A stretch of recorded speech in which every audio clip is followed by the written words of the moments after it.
വറവും കൂടിയും കഴിച്ചാൽ നമ്മളെ കറി റെഡിയായി കേട്ടോ.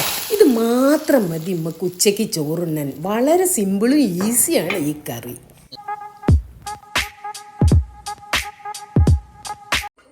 Hi, welcome back to YouTube channel. ഇതാ വളരെ സിമ്പിളും വളരെ ചിലവ് കുറഞ്ഞതും എളുപ്പത്തിലൊരു കറി ഉണ്ടാക്കാം നമുക്ക് കേട്ടോ.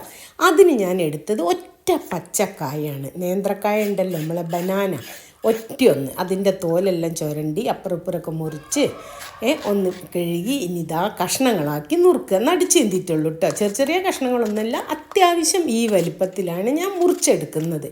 കായ മുറിച്ചിടുമ്പോൾ എപ്പോഴും നമ്മൾ വെള്ളത്തിലേക്ക് മുറിച്ചിടണം, അല്ലെങ്കിൽ അത് കുറച്ച് കറക്കാൻ സാധ്യത ഉണ്ട് കേട്ടോ. അതുകൊണ്ട് ഞാൻ വെള്ളത്തിലേക്ക് തന്നെ മുറിച്ചിടുന്നത്.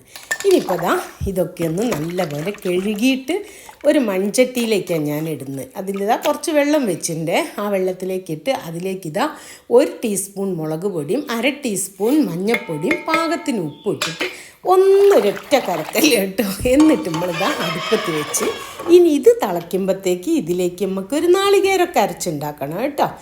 അപ്പം നാളികേരത്തിൻ്റെ കൂടെ എന്തെല്ലാം വേണ്ടതെന്ന് നമുക്കൊന്ന് നോക്കാം. ഇതാ കറി ഇപ്പോൾ ഇവിടെ തിളച്ചിട്ടുണ്ട് കേട്ടോ.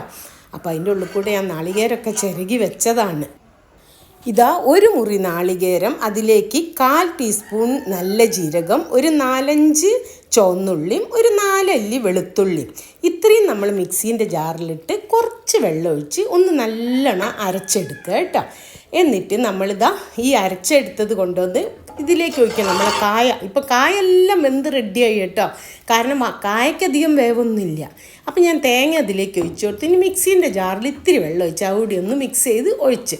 ഇതിപ്പോൾ ഒരു 2-3 ആൾക്കുള്ള കറിയാണ്. നിങ്ങൾക്ക് കൂടുതൽ അളവ് വേണമെങ്കിൽ ഇത് കൂട്ടിക്കോളുക. കായം കൂട്ടുക, നാളികേരം എല്ലാം അളവ് കൂട്ടുക. കുറച്ച് കറിവേപ്പിലയും കൂടി ഇട്ട് കൊടുക്കുക കേട്ടോ. കറിവേപ്പില ഇങ്ങനെ ഇട്ടാൽ നല്ലൊരു ടേസ്റ്റാണ് കേട്ടോ.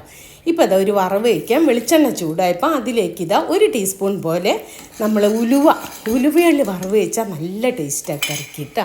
അപ്പോൾ ആ ഉലുവ പൊട്ടി വരുമ്പം ഒരു 4-5 ചുവന്ന മുളക് ഒന്ന് നടുപൊട്ടിച്ച് ഇടുക കേട്ടോ. അതും കൂടി ഒന്ന് ഇങ്ങനെ കിടന്ന് ഒന്ന് മൂത്ത് വരട്ടെ കേട്ടോ. ഒന്ന് നമ്മളിങ്ങനെ ഒന്ന് ഇളക്കി കൊടുക്കുക. എന്താ മക്കളെ ഇതിൻ്റെ ഒരു സ്മെല്ല് ഇപ്പോൾ. എന്നിട്ട് ഇത് നമ്മൾ പാകപ്പെടുത്തി വെച്ച് നമ്മൾ കറിയിലേക്കാണ്ട് ഒഴിച്ച് കൊടുക്കുക കേട്ടോ. കറി ഇതാടെ കിടന്ന് തിളയ്ക്കുന്നുണ്ട് കേട്ടോ. നല്ലൊരു സ്മെല്ലാണ് ഈ സമയത്ത്. അത് മാത്രം മതി നമുക്ക് ചോറുണ്ണാൻ. ഇനിയിപ്പോൾ ഇതാ കറി റെഡിയായി. ഇനി നമുക്ക് സ്റ്റവ് കൊണ്ട് ഓഫ് ചെയ്യാം കേട്ടോ.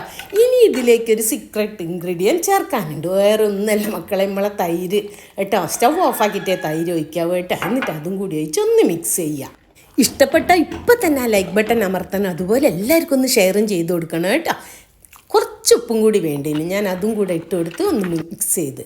Thank you for watching and thank you for your support.